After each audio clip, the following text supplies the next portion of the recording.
Hello and welcome to Asking for a Trend. I'm Josh Lipton, and for the next half hour, we're breaking down the trends of today that'll move stocks tomorrow. There's a lot to keep track of, so we're focusing on what you need to know to get ahead of the curve. Here are some of the trends we're going to be diving into. Another down day for the markets, with tariff uncertainty continuing to weigh on stocks. We're going to dive into the rest of the day's market trends straight ahead. Then, while most companies are sweating President Trump's trade war, could building materials company Trex actually benefit? We'll sit down with its CEO to find out. Plus, after almost 2 years of negotiating, will the PGA Tour and LIV Golf merger ever actually happen? We'll try to figure that one out. Well, more movement on the tariff front today. President Trump announcing he will pause most tariffs on Mexico until April 2nd. Companies continue trying to navigate a moving target when it comes to tariffs, including decking company Trex. Joining us now is Trex CEO and President Brian Fairbanks. Brian, always good to see you on set. Thanks, great to be here. So let's start there with tariffs, obviously front and center for investors. How are you thinking about tariffs and how it could affect your business? Yeah, well, it's a moving target at this point, as you mentioned. It's not a big part of our company. The vast majority of everything that we sell is manufactured in the U.S. We do have a little bit that's sourced from outside the U.S. that'll be subject to tariffs, but it'll be immaterial in the whole scheme of things. Potentially, there may be some opportunity for us if we see the price of lumber go up because of the tariffs on Canada. We could see the gap between a composite deck board and a lumber deck board tighten up a little bit. Too early to say at this point, haven't made any decisions, and as you mentioned, everything just continues to move around. Yeah. What have you seen in previous cycles when that has happened, when you have seen lumber prices go up, whether it's because of tariffs or other reasons? Yeah, sure. So during the pandemic, we did see lumber surge. Right. Went up to about $1.60 a foot, whereas our product was about $1.75 at that point. Today, with inflation, our entry-level product is about $2 a linear foot, but even if, and that lumber is about $1, so a 2x difference on it. But if you saw it move to $1.20, $1.30, that could be a meaningful difference and drive people to make that decision. We've always found that the sweet spot to convert that wood buyer is about 2x the price of wood. But of course, if you can compress that difference a little bit further, you can pick up some additional volume. Brian, for investors, tariffs are one worry, but we've also talked on this show a lot about how growth concerns clearly bubbling up, right? Concerns about the economy, concerning about the consumer. I'm just curious what you're seeing with your customers. Yeah, we've been able to grow. Last year, we grew about 5%. This year, we've guided to 5 to 7%. So we're in a segment within the repair and remodel market, which has been down 2 years running at this point. The composite decking and railing segments have been able to grow in spite of a difficult market out there. Are we growing at the rates we'd like to? We'd like to see double digit consistently on that top line. But in spite of that, we do see that there are trends towards people wanting to have more outdoor living capability. It's a low-cost way to add square footage onto your home. So it continues to do relatively well in an overall weak environment. And you all have been coming out with a lot of new products as well last year and this year. What parts of the market are you trying to serve that you weren't serving with some of the new product? Recognizing specifically that there might be some economic concerns this year, there was really a three-pronged strategy we went after it to drive growth. First, as you mentioned, is around product development. We've developed quite a few new deck boards. We have a new mid-range select deck board that'll launch during the second quarter of this year. But on the railing side is really where we've launched a lot of products. 7 or 8 new products launched in the back half of 24 and into the early part of 25. The second thing we've done is we've worked with our distributors to make sure that whenever a customer is looking to buy Trex, they're going to be able to get that. That we have our channels specifically focus on the Trex brand. You're buying Trex decking and you're buying Trex railing together. And finally, the third thing is from a branding perspective. Trex brand is really well known in the marketplace, but we also have to make sure that when somebody's ready to make that decision that they're going to install a deck, whether they've thought about doing wood deck or they're already an intender for Trex, that we're in front of them with that name. They see where they can get the product and they can see the attributes that our products bring. In terms of demand, Brian, I'm just curious, where are you seeing the strength right now? Is it more the high end? Is it entry level? During the fourth quarter and through most of last year, we saw the demand at that high end. The premium customer drove the market last year. And at high-end deck, what does that mean, Brian? High-end deck, we're going to be selling a deck board anywhere between $6, $7 a linear foot versus more of that entry level $2 to $3 a linear foot.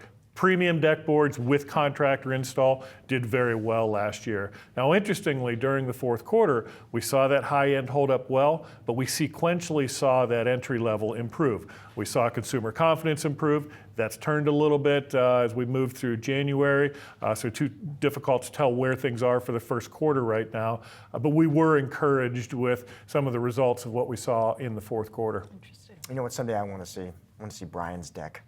Oh, that's a good call. I'm betting that is an impressive deck, Brian. Thank you, sir. Always love having you here. Tariff whiplash weighing on stocks as the Dow tumbles 400 points. The Nasdaq now more than 10% off its December record high. And Yahoo Finance's very own Josh Schaefer joins us now with the trading day takeaways. Joshua. Hey Josh, yeah, we have the Nasdaq Composite now in correction territory. So that means the Nasdaq Composite has fallen more than 10% from its most recent record high. That was in mid-December. And what I want to show first here is just a look at that Nasdaq Composite chart. Josh, we were taking a look at this out in our newsroom, and it really sort of shocked me. Normally, when you get an index into correction, it might not happen quite this fast. Yeah. When you think about all of the headwinds we've sort of gone through to start this year, think about your DeepSeek sell-off, right? That was a risk for tech. Even NVIDIA earnings is actually around here and a little bit of here, but not quite the bottom sell-off. It took it took this tariff talk to really just say, you know what? I don't know what's happening with tariffs. I don't know where things are headed, but I don't want to be in the market right now, right? And that's sort of been the vibe over the last couple of days as we've had this steep sell-off. And it has been very, like I said, very aggressive to this point. And when you take a look at some of the names, Josh, I'll just go through a little bit of the NASDAQ 100 and we can look at what's been going on here over just the past 5 days. A lot of winners from the start of the year now really starting to slide. So take a look at a Palantir chart. Look at this year to date, if I can find it. We'll go for a year to date here. This stock, Josh, at one point had been up over 80%. It was roaring. And then here's your momentum getting taken out of the market, right? And that's been a trend in a lot of these stocks. Remember Meta? Meta was up 20 trading days in a row at one point. That was here. Look at what's happened now. So you're just seeing a lot of momentum coming out of the market, people not wanting to be in this market right now or maybe de-risking a little bit as we have these growth concerns. And again, that tariff overhang. What do you think, so with all this red and the speed of it, as you mentioned, Josh, what do you think helps change the narrative here? I mean, I think overall, you need more clarity on what drove this part of it, right? You need some sort of decision on what's happening with these tariffs, how long they're going to be in place. Are they actually coming? What products are they actually going to be on, right? I think the market is just having trouble sort of pricing. This price discovery has been a little bit of a troublesome problem for the market. And it seems like right now that's been the key risk. Maybe growth data can help, right? Because that's also been part of this story, weak growth data. But overall, it seems like it's more political uncertainty kind of weighing on the market right now. All right, Schaefer, point number 2. Point number 2, we mentioned growth data. We're going to get some tomorrow, and it could be a significant market mover. So we have the February jobs report out tomorrow morning at 8:30. And I want to take a look at this chart, Josh. So this looks at options pricing, essentially how much the market is saying the S&P 500 should move off the report. Take a look at payrolls over here.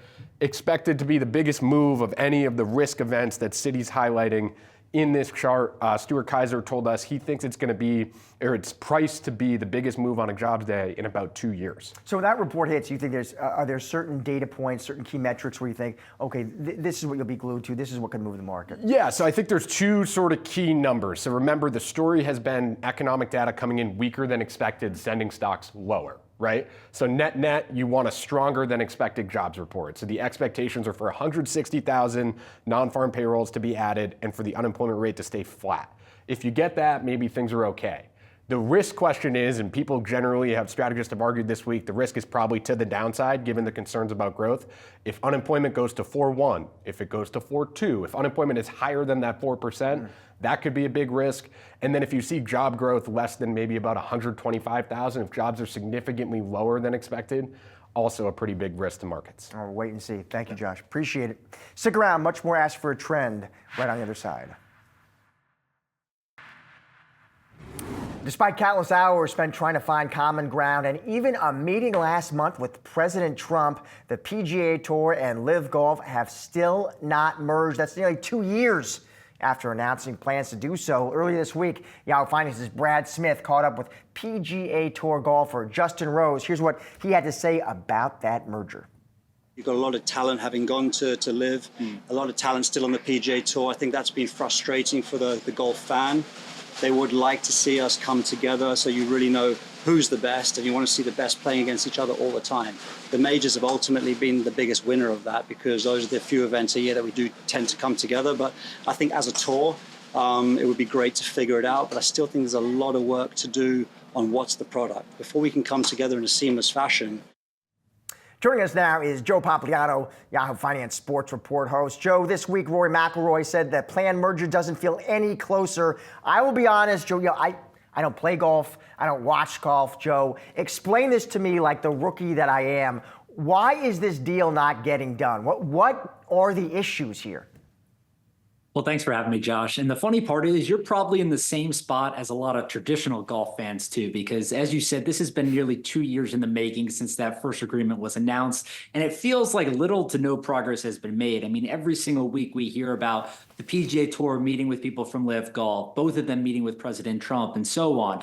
Tiger Woods even 2 weeks ago said that a deal was very close to being done. They had another meeting at the White House last week and nothing has been announced. Jay Monahan, the commissioner of the PGA Tour, even said not to expect anything anytime soon. So we don't really know what's going to happen. The expectation is that there's going to be some softening of rules where players are allowed to rotate between events. Some of the LIV guys will play back on the PGA Tour, but LIV Golf isn't going anywhere at this point. They've invested way too much money in that. Some of these players are on multi-year deals still, and the expectation is that both of these entities will still coexist, potentially allowing some of the players to rotate back and forth in due time. Joe, let's switch gears because I want to talk about Formula One as well. I know you've been thinking a lot about that powerhouse. Massive year in 2024. Walk us through those numbers, Joe, and I'm interested to get your take. What do you see ahead for this year? Yeah, Formula One, as you said, had a huge year last year, and they're not slowing down anytime soon. If you think about last year's numbers specifically, they had $3.65 billion in annual revenue. That was a 14% jump from the year prior, and the fourth consecutive year of top-line growth. They had 85 million viewers for 24 races a year. We're talking about a global sports league here. They signed a huge sponsorship deal with LVMH, $1 billion over 10 years to replace Rolex and involve some of their other brands as well. And the model for Formula One is so simple, but yet really interesting because they primarily make money in three ways. If you think about race promotion, so racetracks all over the world pay them between $20 to $60 million a year to host races for 3 days a weekend every single year. They also make money on TV rights. They work with 70 different broadcast partners in 180 different countries and territories. And then if you think about the teams too, the team valuations have skyrocketed over the years because they implemented a cost cap, which for people who don't watch Formula One is essentially like a salary cap in American sports leagues. But what it did was it made all of these teams profitable now, where some of the teams are making upwards of $100 million plus each year, and the best teams are now valued at $4 to $5 billion. Joe, always great to have you on the show. Thank you for joining us, and be sure to scan the QR code below so you can stay up to date with the latest episodes of the Yahoo Finance Sports Report that drops every Thursday at 5 p.m. Eastern. Here is a look at the latest episode. I am going to maintain majority control. But for me, it's as much about building a new fan base and a bigger fan base. I mean, we play in a relatively small country in a relatively small town of Carrick, a beautiful part of the world, amazing people, but there is a limit to how much we can grow within that group. And so for me, the capital raise is important. We're going to leverage that money to build this full-time elite academy, to invest in our women's team, continue to invest in the men's team. But it really is about building a bigger and broader fan base and really establishing ourselves as a global brand. Look out, Magnificent 7. Investors are looking overseas to China's terrific 10 for gains. Yahoo Finance's Julie Hyman joins now with a closer look in our chart of the day. Yeah, we've definitely seen some of these Chinese big tech stocks outperform. This was pointed out in a tweet today, and we took this chart, and basically you see the Terrific 10, which is some have dubbed some of those large cap Chinese tech companies, up this year by nearly 40%, even as we've seen the Magnificent Seven in green here slump a little bit. The S&P 500 and the QQQs, that's the ETF that tracks the Nasdaq 100, have also kind of flatlined here as we have seen this. It's not necessarily what you would expect in this sort of tariff and trade war environment. We talked earlier to Brendan Ahern of Crane Shares. His KWEB ETF that Crane Shares runs has done quite well also, and he talked about that. But I really go back to January of 2024, and that's when the last China bull was slaughtered, as you had this derivative-induced meltdown in both China and Hong Kong. And since January of 2024, KWEB is up over 60%. It's actually up more than double both the S&P 500, the Nasdaq 100, but it's so out of sight, out of mind for most investors. I don't think they recognize that. Well, now this index and others like it are getting more attention, and these collections of stocks, people are looking to Europe, people are looking to China.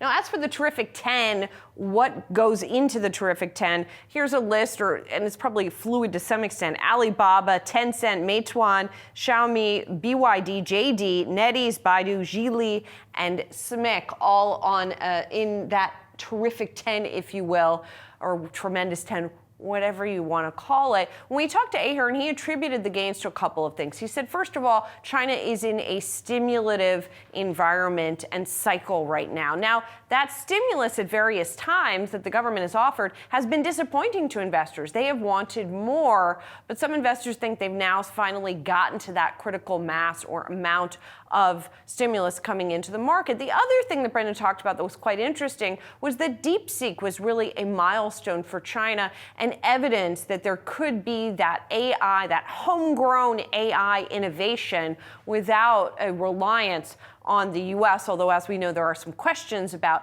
how many U.S. advanced chips were perhaps used to fuel the DeepSeek model. Nonetheless, the numbers tell the story, Josh. And they sure do. They're up. Thank you, Julie. That is a wrap on today's Ask for a Trend. Be sure to come back tomorrow at 4:30 p.m. Eastern for all of the latest market moving stories affecting your wallet. Have a great night.